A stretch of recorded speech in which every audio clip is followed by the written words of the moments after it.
Hello Nikki, hello Transport Evolved. I'm keeping myself awake with coffee.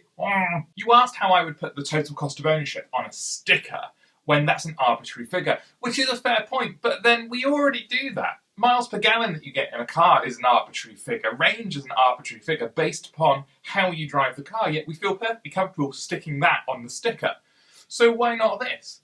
Plus, we are at a point now with technology where we could do this in a much smarter way. And I've talked about this before, the idea that you could easily have a little dongle that plugs into the OBD2 port and records your driving style. And then when you go to buy a new car, you take your little USB stick with it that's got your driver profile on it, and then you plug it into their computer. And you'll be able to then match your driving style with the way the car is set up. And then that car would be able to give you a very accurate idea of how many miles per gallon you're going to get, how far you'll be able to travel, and the total cost of ownership. That's completely doable with today's technology. You also raised the point that Tesla's not the first person to do this with the factory and renewables. And yes, I know that. BMW have their hydro and their solar, and other manufacturers, Nissan, are doing similar things. And I wonder why they're doing it. I wonder if it's because their emissions, so to speak, which is the tailpipe of their cars, are on display to the world, whereas other companies don't necessarily have that view pressed upon them, which makes me think maybe we should have that sticker on everything. You talked about Tesla maybe only announcing things when things are absolutely certain that things are going to be released on time.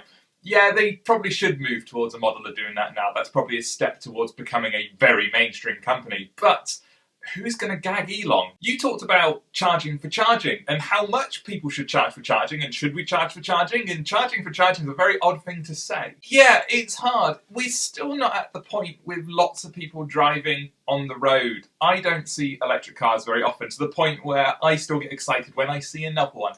And if that's the case on the ground, I'm not sure charging for charging at this point is a viable option. Or maybe it's a different way of doing it. So what would I do?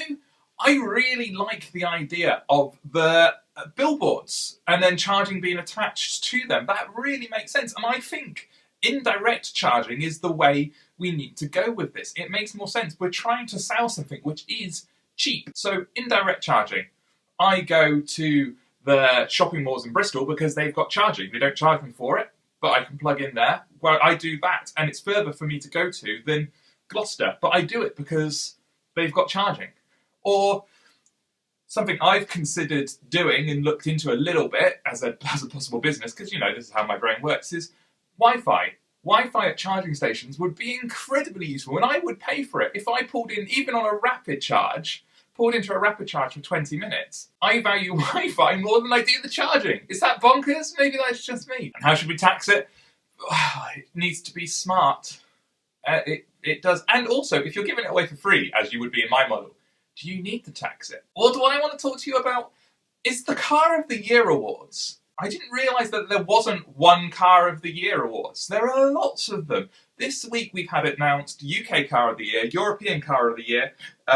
What Car of the Year was announced a couple of weeks ago, I think. And it's confusing. And they're all different. So I've got my little list here.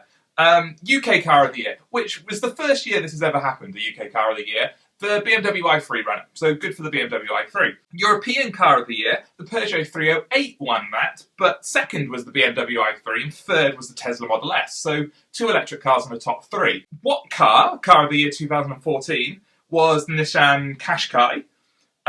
Their best green car, though, was the BMW i3, and their best car for more than 30 grand was the Model S. So who is the Car of the Year?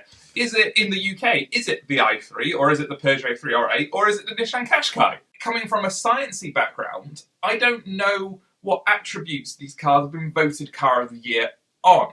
There must have been some grading system in, and you can see if you go to the What Car site, they've been given a certain number of points, and the BMW i3 in the UK car had almost half the people voting for it as Car of the Year. So there must have been a set of categories that people voted against to get these cars into those positions. But these awards are meaningless if I don't know what those categories are, because if they're judging a car on a category that I don't care about, say they're judging these cars on whether they make good family cars to carry around 3 kids to football practice. I don't give a damn about that. I know some people out there do, and you do. You've got kids. I don't. I'm not going to have kids, so why does that matter to me? They need to be open about what they are reviewing the car on. Is it handling? Is it range? Is it eco-ness? Is it the style? Is it all of those things with a different weighting applied to it? But without me knowing that, these results don't mean a lot to me. But then maybe that is just me.